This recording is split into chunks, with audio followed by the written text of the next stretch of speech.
Suportahan ko si Chavit. Kaibigan ko at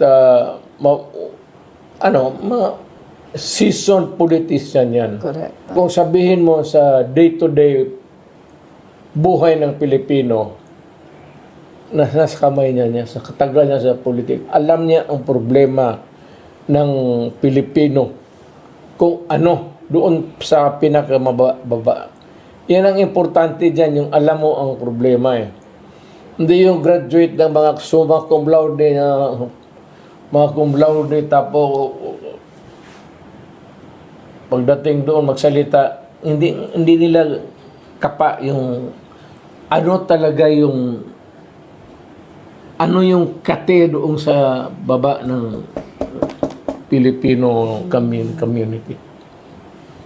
Chavit Singson, ganun lang yan.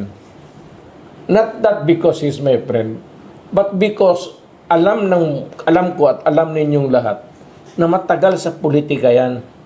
Maraming nalaman na yan yung problema ng ordinaryong Pilipino.